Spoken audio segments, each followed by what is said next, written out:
Thank you so much, Sangeeta, and very good evening to everyone here.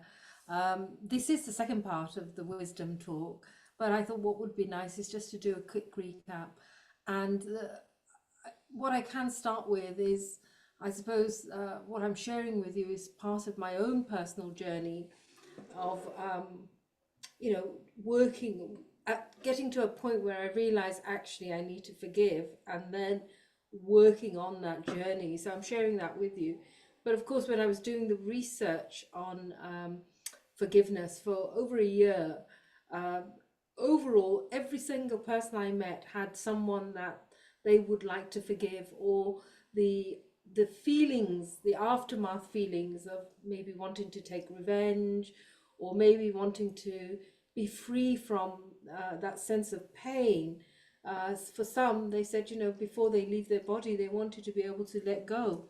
And if anyone's read the book about the nurse, where she uh, took care of people in the last stages of life, and often the regrets of the dying, that's right, the book, she found that most people, the one regret they had was that, they held on to unforgiveness, and they weren't able to resolve um, situations, or uh, resolve the pain they felt in a relationship, that somehow there was misunderstanding. So forgiveness really is about the bottom line for forgiveness is that whilst we think it's an outer conflict, it's also an inner conflict within ourselves. And the reason why we feel that is that our sense of dignity um, is often threatened, and as a result, then it brings about a victim mentality. Now, the victim mentality means, I've been hurt, I'm in pain, how could they do that? People have overstepped the boundaries, they shouldn't have behaved like that. So then what happens is unforgiveness is like drinking poison and expecting the other person to die.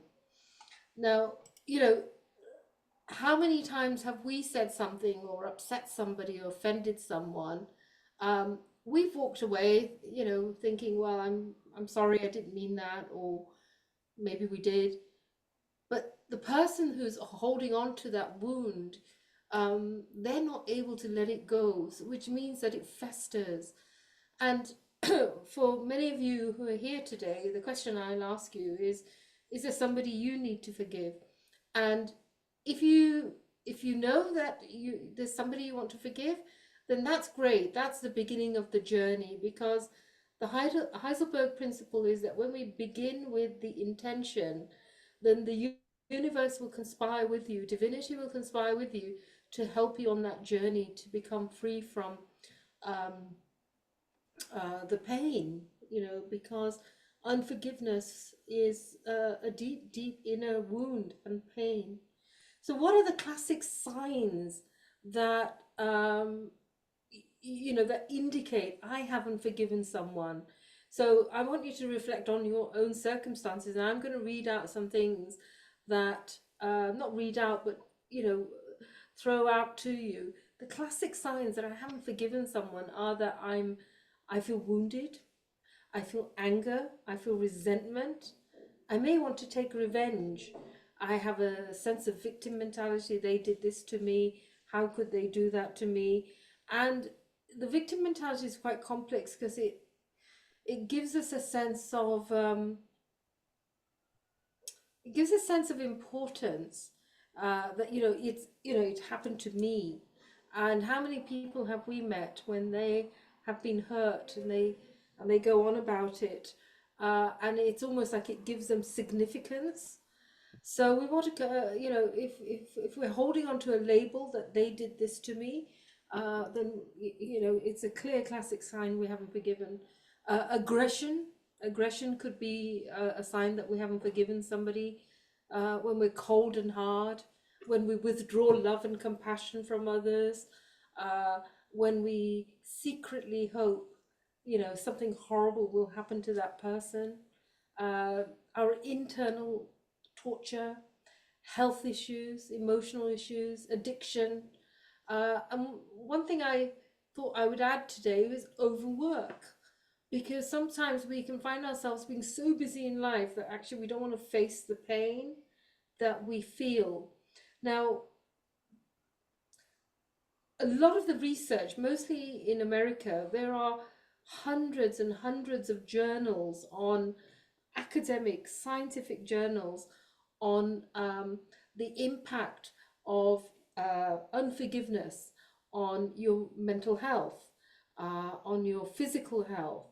I think in Harvard they did some research and they said 61% of cancer patients had issues with unforgiveness. So, unforgiveness has a huge impact on our mental health. Um, it has an impact on us.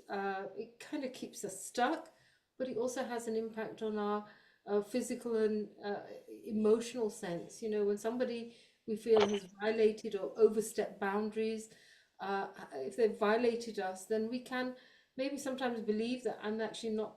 I wasn't worthy of their respect. So it's quite complex, but there are many, many other signs, but this is just something for you to kind of think about. Now, unforgiveness has a huge personal cost to us. And I want you to now, at this moment, explore um, what unforgiveness is, if you are happy to, because this is a safe environment and it's always lovely to be able to share.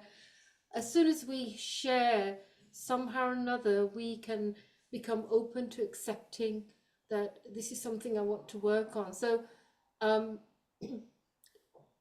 why don't you put down on your chat, on the chat, what's the personal cost to you for unforgiveness?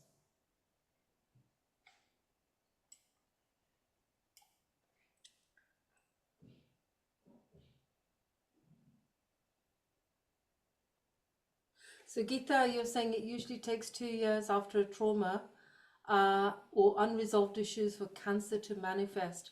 Yeah, it could be 2 years, Geeta. Sometimes,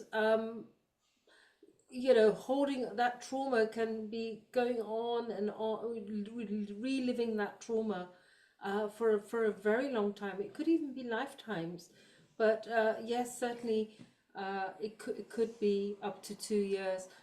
The other thing is to heal unforgiveness can also take time. So, Tanya, you're saying, how about when you feel you've forgiven someone who's exploited you in the past, but the hurt and anger, should put my glasses on, shouldn't I? But the hurt and anger about the incident and the person keeps coming back. Really, really good question, Tanya. Is forgiveness a long process depending on hurt? So I will tell you, Tanya, from a personal experience, I was doing some work on forgiveness for nearly 25 years. And I was thinking, what's wrong with me? Am I twisted?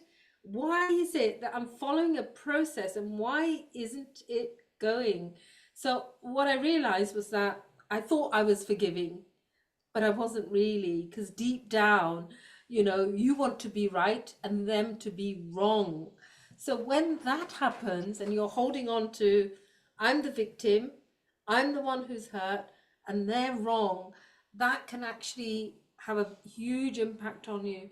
What I realized, Tanya, is that much, much later, particularly around COVID time, because we've all had lots of time to reflect at that time, I realized that until I had compassion for the person who had hurt me, there was no way that I was going to be able to actually let go of forgiveness.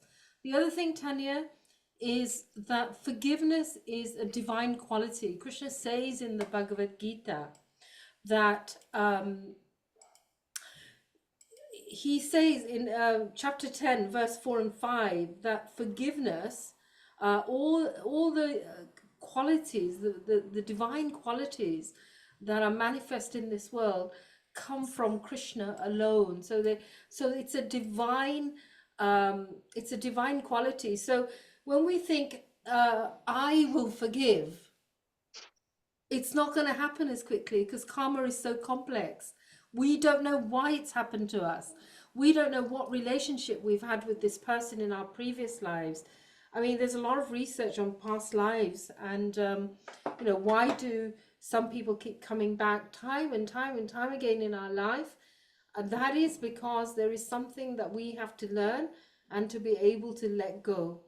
So I hope that helps, Tanya. Let me just see, there's some other points people are making. I used to ask my patients dying to record their thoughts and sending love to those they haven't forgiven. Excellent, Gita. Absolutely. So that's certainly something that, let's not wait like Gita's had to do the intervention, because we don't know how we're going to die. It can even be sudden death.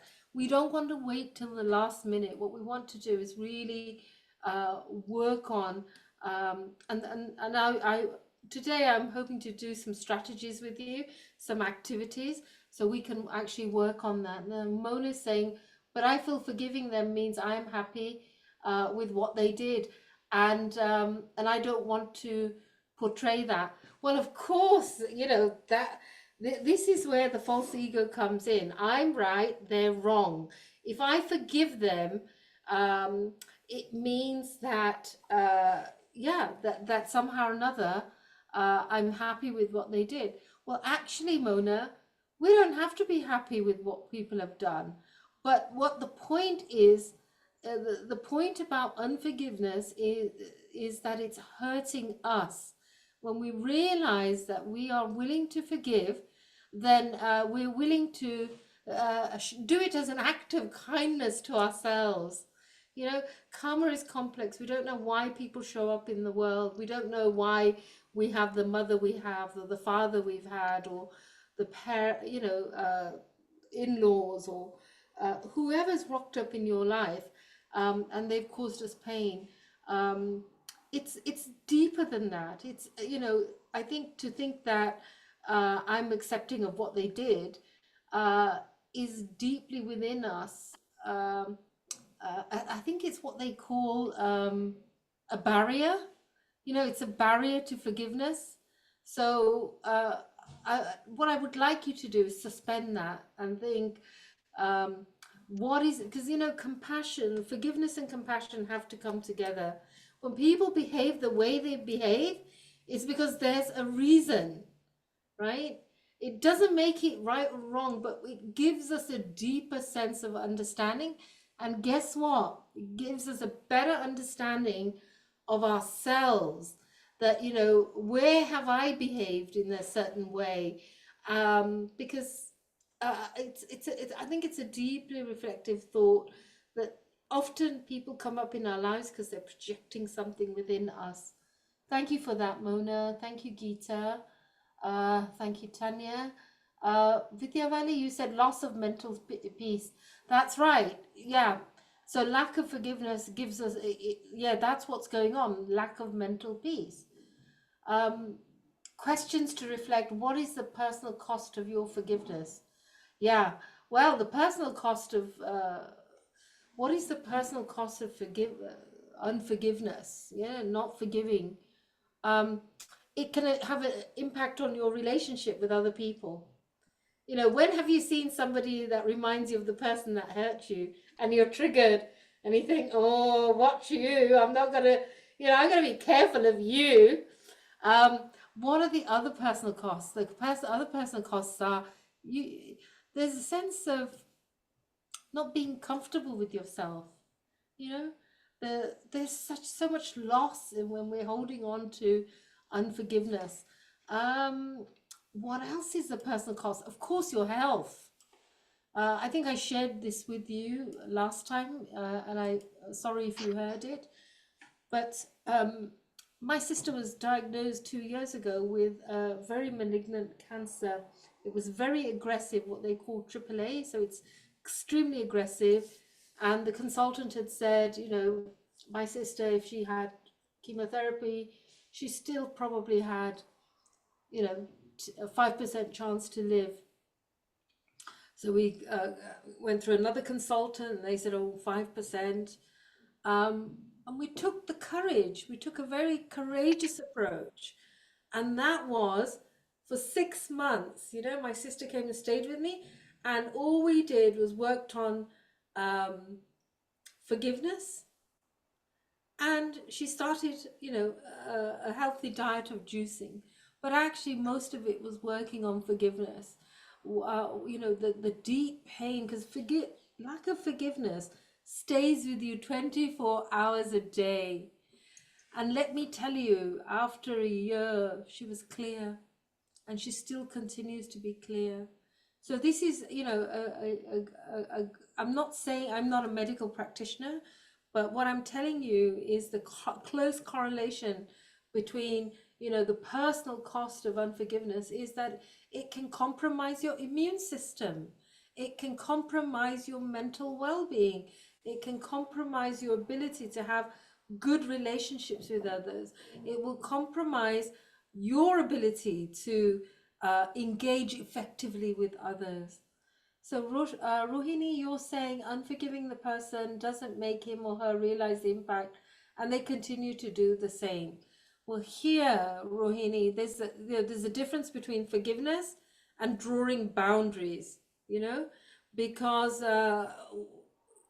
you know, that's a skill in itself that we are able to. I don't know how I put my own hand up. How can that happen? Well, forgive me, I don't know what's been going on today. I haven't touched anything. But, you know,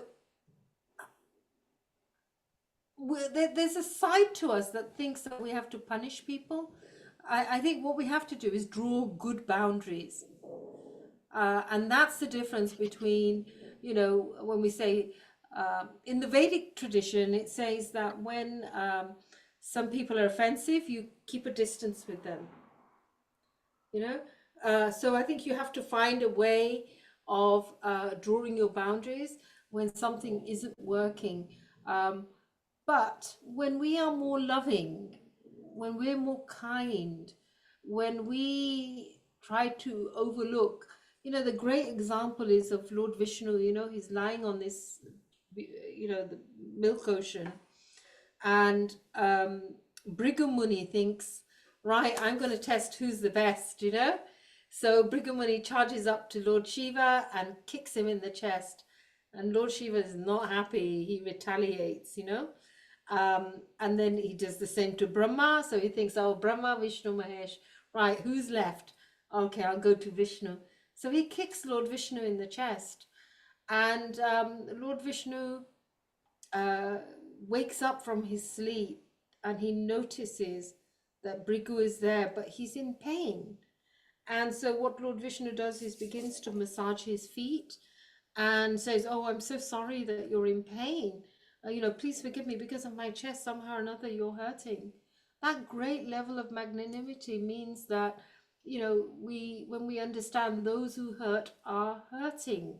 So I think that's one of the things that we must, if we really get clear on that those who hurt are hurting, then, you know, instead of holding on to the pain and the poison, maybe we can somehow or another change our perspective and think about being a bit more loving.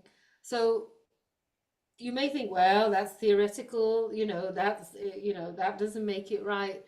But in the end, when we think about the reason why I'm here, why am I here in this world?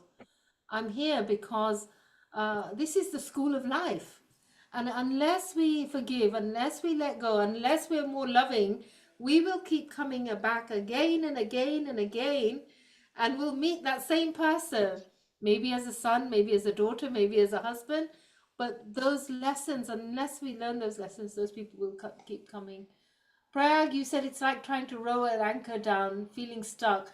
Yeah, so, you know, Lord Krishna says to Arjuna, you know, why are you feeling like this? You know, why have you got your head down? Why are you despondent? Why are you saying I want to kill myself? It's better if I die than to, you know, sort of stand up in battle, you know, as a warrior. And that is because Krishna is, you know, Krishna's saying, Krishna tries to snap Arjuna out of it, because when you're in apathy, when you're in a sense of shame, because, you know, when somebody violates us, we can feel deep shame that there's something really broken about me. And so what happens is slowly, slowly, slowly, we can almost be living but not living. It's like the living dead. We don't want to exist anymore. So yeah, that's what happens. We can get stuck. We keep playing our program. I'm the victim. I, me, my boring life, basically.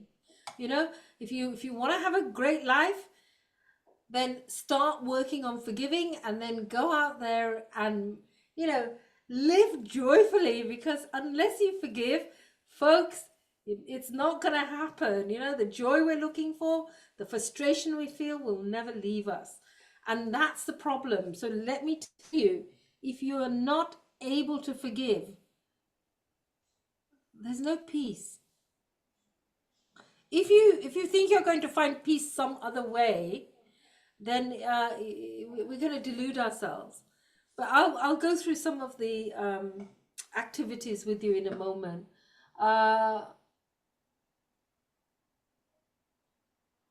iPhone, whoever you are, lovely iPhone, but you work on not letting it affect you in the same way. This is their hurt showing and projecting. Exactly, we've just covered that. Yeah, thank you. So it's up to us to eventually not accept it, and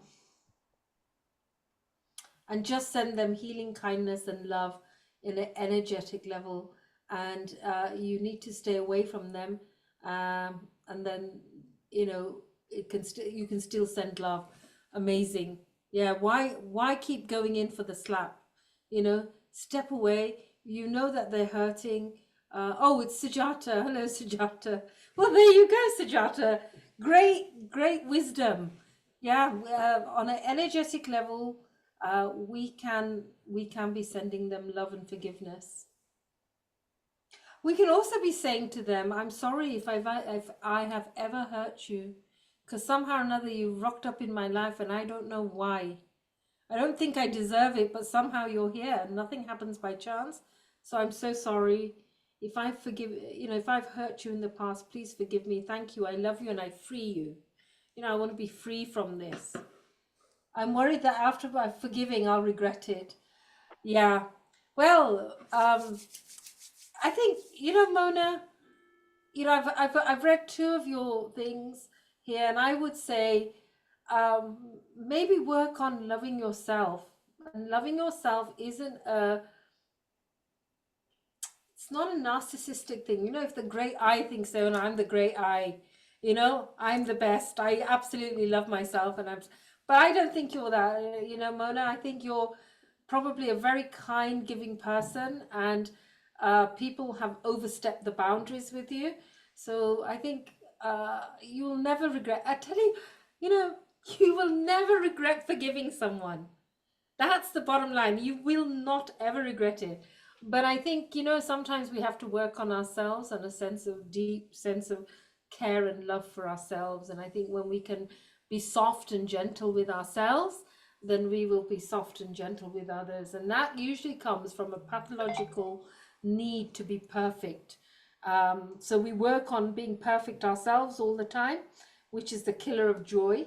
And then when other people aren't so perfect, of course, you know, it just proves that there's a defect there. Vinti, I feel deep down we are really seeking to forgive ourselves for having feelings of unforgiveness. Yeah. Yeah, there could be that, absolutely. Then we've got, I think it's in Russian. Forgive me, I don't know the dialect. Unforgiveness means there is painful sphere in my mind and I'm afraid of going there. Yeah, because you know, so you know, Grandfather Bhishma in the Mahabharata, he gives some advice and he says, try not to go down too much into the pain. If you go through a healing process and journey, sometimes you have to go to the younger child, the younger version of you, or the younger person of you, and then you can relive the pain. So you want to be very careful when you're doing the healing that you don't keep jumping and reliving the pain. Yeah, so yeah, absolutely. That's a really good point. Kapil says, if you forgive, it's difficult to remember what they did to you. My personal experience is I've been betrayed, and my good nature can be taken advantage of. So, Kapil, good boundaries for you. I think we have to work on boundaries, because if people are if people are violating and they're crossing over and they're betraying us, then it's usually about boundaries and our expectations. We may give a lot, and then when people don't give back, I can jump oceans for you, but when I need something, you will just jump a little puddle. So that, it could be something like that. So I think only, obviously, I don't know your personal circumstance, but forgiveness is, working on the journey of forgiveness is actually setting good, healthy boundaries within ourselves. Vinti says, I feel that the journey is about finding true compassion towards ourselves first to strengthen us to find forgiveness. Absolutely. Compassion and forgiveness go together towards ourselves and others. My word, you're so wonderful. There are so many messages here. Um, I'm going to just go right to the Bhavna, you said with financial and emotional and physical abuse. So what about 30 years of living in a fake marriage? Well, Bhavna, I think one has to look at uh, help and support. When Arjuna was on his own and he had his head down and he just thought, right, this is too much. Look how much the Pandavas suffered. But in the end, Lord Krishna, you know, look, this country, we also have to live by the law. And when there is something that's happening that's illegal and it's breaking the law, then you have to think, um, you have to look at external help for that, Bhavna. uh, I think it's very, very important. In the Vedic tradition, it says that, we should tolerate a lot in a marriage. But if you feel that according to the law of the land, that someone is breaking the law, then you have to seek additional help. Arjuna did that by asking Krishna, look, I can't do this. I don't want to do this. And he was just giving in, it was just like, okay, well, I'll tolerate it, and I'll tolerate more abuse. And Krishna goes, no, stand up and do your duty and fight. So I think, Bhavna, I would say to you, please get some external support and advice on this, Gosh, some of you, you're just going for it. Okay, let me go on to the. I think what I'm conscious about, Sangeeta, is that we'll get stuck on the question, on the responses. But thank you, because I want you to kind of have a voice for that. But I'm gonna kind of move on to the next bit that I want to cover with you, because otherwise, I don't want you to leave without some practical strategies that I want you to do. So forgiveness, as I said, is a divine quality. Lord Krishna says forgiveness comes from me. So that's very clear to us, that forgiveness isn't something that I will give somebody else. It's almost like we have to pray. It's almost like you have to get to the point of surrender, that please, Krishna, I can't do this on my own. I'm feeling helpless in this situation. Your power is greater than mine. You also live in my heart. You live in the other person's heart. Please give me understanding and direction. And in the Srimad Bhagavatam, there's a beautiful prayer. It goes like this. It's if you want the reference for it, it's Srimad Bhagavatam, Canto 10, chapter 73, verse 16. Krishna Vasudevaya Hare Paramatmane Pranat Klesh Nashaya Govindaya Namo Namaha. So again and again, I offer my obeisances unto Lord Krishna, Hari, the son of Vasudev, the Supreme Soul Govinda, who vanquishes the suffering of all that surrender to him. So,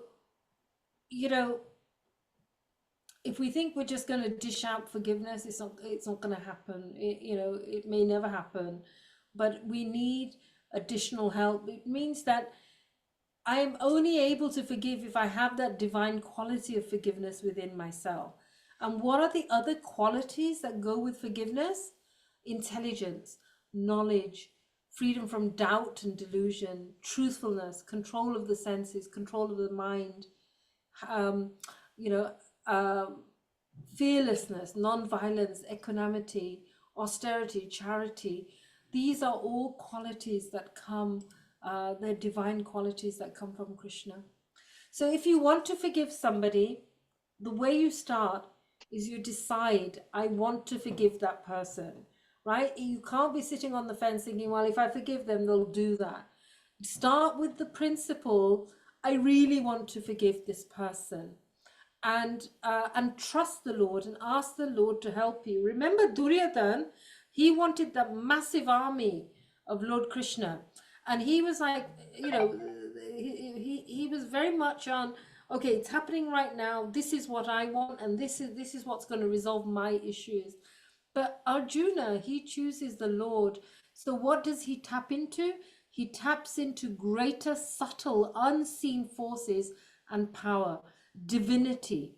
And so, ask the Lord for help. Look, Lord, my Lord, your power is greater than mine. I surrender to you. Please give me the wisdom and the understanding to be able to forgive and to improve my life. If I'm in a situation, if I'm in a current situation, give me the courage and the ability to see, to get to a point of consciousness where I can see with neutrality and I can have the courage to make a change.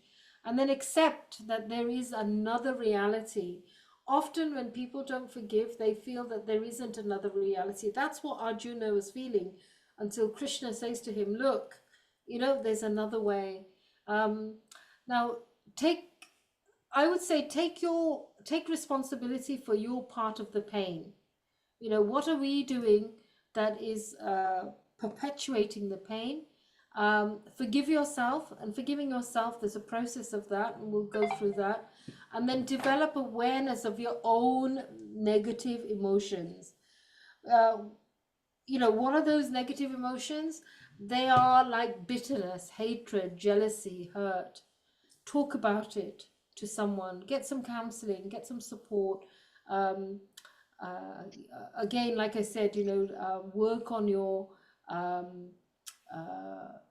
prayers and sadhana with the wish and the desire that you want closure on this. Now, the reason why we find it difficult to forgive is because somebody has violated our dignity. And when they violate our dignity, it comes under 5 different areas.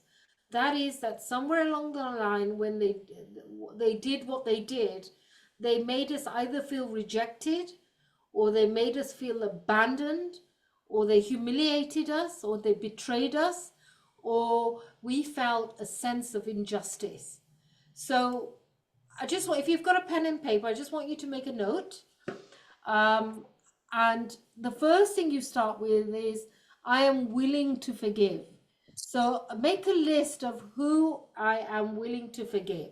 So get a column and write down the people I'm willing to forgive. The willing is very important, because right now you may not want to forgive. Now, if I was saying to you, you can also have another column from 0 to 100. How much do you feel like forgiving them? Because there might be a part in you that goes 5%. They just deserve 5% of forgiveness. Or somebody might say, really, I want 100% forgiveness. It's up to you. You work out, where you think you are in your willingness to forgive. Now, make a list of what they did to you. What was it they did? How did it make you feel? And what is the consequence, the impact on your spiritual life and your well-being? And then think about those 5 wounds that I shared with you. And I'll put that on the group. I'll put the 5 wounds for you. Did they make me feel rejected? Did they abandon me? Did they humiliate me? Did they betray me? Or did I feel a sense of injustice? Now, I said, what's my role in this? Now, if we're in complete denial, we'll think, well, I've got nothing to do with this, I'm completely innocent, and this is what they did to me. Particularly if something happened to you as a child, it can be, extremely traumatic. So when someone rejects you, what's your reaction? Often our reaction is that we withdraw. And when we withdraw, what happens to other people? They feel rejected. So it's that cycle of deprivation that goes on. When I feel somebody's abandoned me, sometimes we become dependent. We kind of want to be dependent on others. And what do? When we try to become dependent, other people want to abandon us because it's too much. It's like suffocating. When we feel that we've been humiliated, sometimes our behavior could be quite masochistic. Um, and if we are like that, then others will feel humiliated. So look at the patterns in your life. Where have I felt betrayed? And when I feel betrayed, I can start becoming controlling. And if I start becoming controlling, then I think people are going to betray me. And where I felt injustice, where am I rigid? And when I'm rigid, then other people are going to feel, they're going to feel injustice by our behavior. So really looking at, going more inwardly and saying, okay, okay, I've had the wound, but how is this wound making me behave? Now, some of you brought up about forgiving yourself. Now, the secret to forgiving yourself is you act responsibility, you accept responsibility for my actions. This is what I did. It was my fault, you know, and don't go like, you may feel guilt, but don't dwell on it. If you dwell on it too much, it diminishes you. And then what you do is you take action. You try to amend your mistakes, and focus on, okay, what did I learn from that? We've all of us have also made mistakes because, to err is human. So whilst other people are making mistakes, we are also making mistakes. And then finally, um, you know, it's logical to accept that, it's a logical acceptance to say, okay, I want to forgive because it will free me and it will give me more joy. I can be a happier person. But it's illogical not to forgive, because what it does is it just creates more pain for us. Um, Go beyond the right and wrong. Say to yourself, right, so many awful things have happened to so many people in the past. When you think about Nelson Mandela, you think about Martin Luther King, you think about Mahatma Gandhi, they didn't hold on to resentment, but they worked on what they needed to do. Heal your trauma. If you've had some kind of trauma, then if you're living with a sense of something is not, healed within me, then the chances are you're going to be easily offended, because you'll take it personally. Finding compassion for others, they say that unless we really find compassion for ourselves, we won't be able to find compassion for others. And we understand that everyone is suffering. Kali Yuga is the yuga of hypocrisy, quarreling, suffering. The adhyatmika suffering, adibhotika, adidevika. That if we're not gonna experience suffering from our mind and our body, then we're gonna feel it from others, or we're gonna feel it from natural disasters. So, work on deepening our spiritual awareness. And at the highest level of forgiveness, we realize actually, like Dhruva Maharaj, oh, there was nothing to forgive. This situation helped me to become a better person, rather than bitter. So at the highest level, we see everyone as our teachers, and, no enemies. So I think I'll stop there.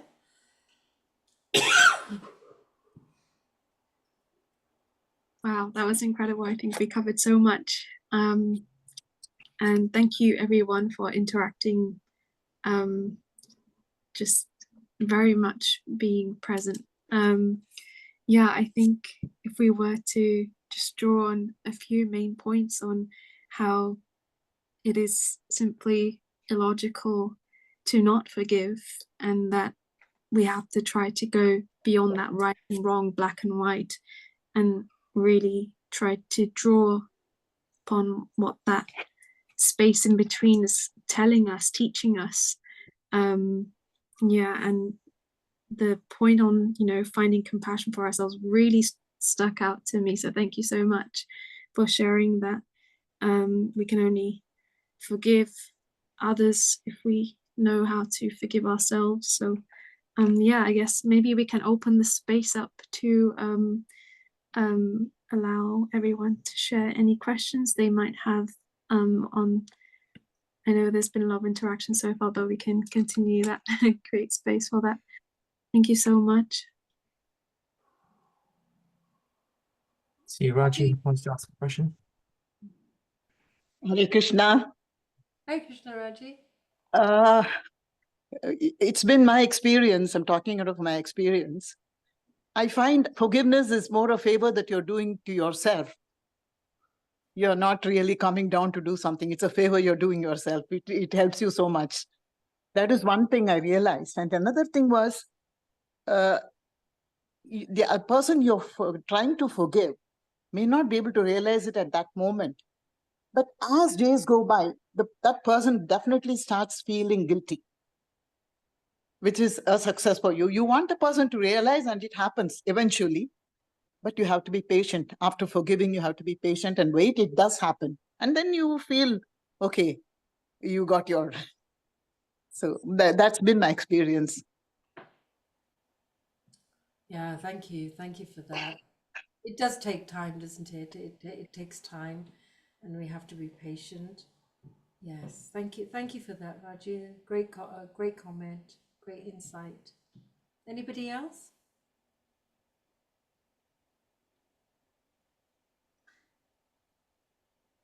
Anybody got any questions? How can you forgive yourself? I mean, not the person opposite to you, but yourself. So yeah, great question, Tanya. As I said earlier, you work on a healthy regret, because there's only two ways to go.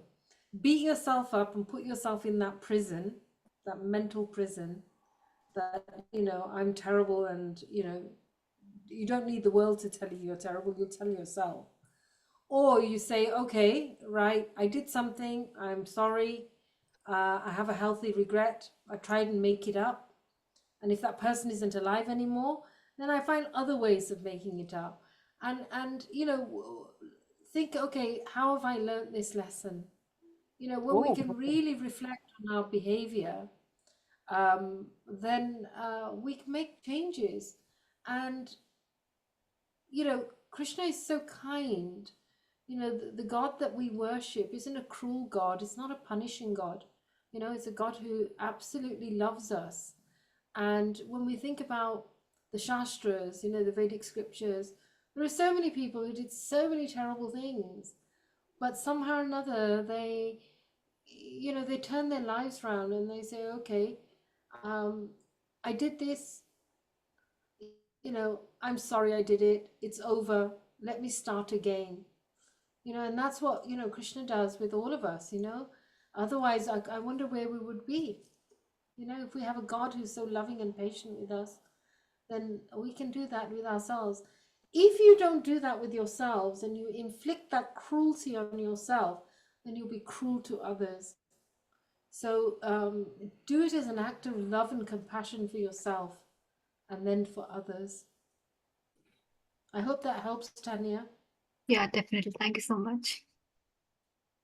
Some of the things I've said, some people might think, well, that's going to be difficult to digest. But the Vedic, the outside world says we should be empathetic when people are going through pain and go there. But Prabhupada says You know, when somebody is thrown into the nescience of, into the ocean of nescience, you know, we think compassion is, I'll save their clothes. You know, I'll save the drowning man's clothes. And that's about the body, because a lot of our issues around our body relationships. But real compassion is saving the soul. So this is what forgiveness is about. We're working at a deep, deep level, a spiritual level, to save our souls, actually. You know? Thank you, Tanya. I really appreciate that. And Krishna, this is why I was always bewildered. Why does Krishna really listen kindly and quietly, then smile at Arjuna, and then go straight for the jugular? Krishna does not waste time. He has this fierce conversation with Arjuna because he loves him and he's trying to snap him out. Now, you can't do that with everyone, because when Vidura did that to Duryodhan, what did Duryodhan do? He took revenge. So, you know, when sometimes somebody tells us something, we have to step back, not personal, and really evaluate, is this going to help me snap out like it did for Arjuna? And actually, to deliberate the truth is very difficult. Sometimes we would rather believe the lies we tell ourselves. So we have to snap out of that. And the lie that I'm not worthy is a terrible lie, because in Krishna's eyes, you're worthy, you're lovable. So, you know, Krishna wants us to not put ourselves in this perpetual prison, especially if we think we've done something wrong. You know, nothing is worth putting yourself and perpetually punishing yourself. It's a state of cruelty, and we have to learn to just be kind to ourselves, you know. And here's me speaking, because I know I've had to work on that myself, you know, and I still have to work on that. Anyone else? Please don't be shy, because it's really, you know, most of the learning happens when you're participating and you're telling us what you think, you know. I mean, so many people here. How many? 60 of you, 59 of you with your own wisdom. Anybody like to share anything that's worked for them? Oh, yeah. So, Sunil, you're saying any formula for forgiveness. Well, yeah, we can, you know, repenting is good. Like you said, making up for others, so donating, serving prasadam, you know, just be a nice person, do nice things. You know, every opportunity you get, you say to yourself, from now on, I'm going to use every opportunity to express love. I'm going to use every opportunity to be generous. I'm going to use every opportunity to say something kind. You know, that's how we really evolve, and that's how we can have a healthy regret, by actually working on ourselves, because the issue isn't really the other person. If we're holding on to unforgiveness, there is something within ourselves that needs a lot of work on. Nirvana? Hare Krishna. Hare Krishna, Nirvana. I think that we need to also remember that that hurt had to happen. It was something that is, we are burning our past karmas, and that hurt, that person had to hurt us in that way in order for us to burn that karma. So once we realize that that incident had to happen, it makes it a lot easier for us to forgive the person, knowing that we are actually burning our past karmas. And by forgiving them, we are accumulating our good karmas in this lifetime. Yeah, absolutely. Absolutely. You know, that's why tolerance is a virtue, isn't it? Patience is a virtue. Determination is a virtue. Because, you know, we're in Kali Yuga, we're here in this material world. The wise say we're going to suffer. So part of suffering is having that patience, that tolerance. Yeah, no, really great comments, Nirvana. Thank you. Thank you so much. So, Paula, you're saying there's actually a comment by iPhone. Sometimes I have to forgive over and over again in small increments and bring up the pain and the hurt, and that's okay. So, to be with it, cry, let it out, yeah, to cleanse, and one day it will decrease. yeah, it might do, but I think don't try to do it all by yourself, iPhone. You know, work on, um, you know, like I said, one of the most powerful techniques is to actually chant and ask God to help you. You know, ask the Lord to help you. You know, I'm powerless in this situation. How long can I carry on crying for? I want to experience joy, and when other people are around me, I want to give them joy. But if we're stuck in our pain, then we not only are we perpetuating the pain, but we're not going to be great company for others. And then, Paula, you said, thank you very much for the teachings tonight. Since I started chanting and I started to serve, forgiveness seemed to be a natural attitude. Yeah, so that's a thank you so much for the great share. So, you know, chanting, reading, service, you know, there's a Chaitanya Mahaprabhu left only 8 instructions. The first instruction is Jyotidarpana Marjanam, that we clear the dust within our heart, you know, the lifetimes and lifetimes of stuff that we're holding on to. You know, through chanting, you know, the heart is like a camera. It holds onto and captures all the pictures of all the pain and it stores it in the heart. So the more we chant sincerely, the more we read, the more we associate with others, the more we serve, it is definitely a fast track way on our journey to forgiveness.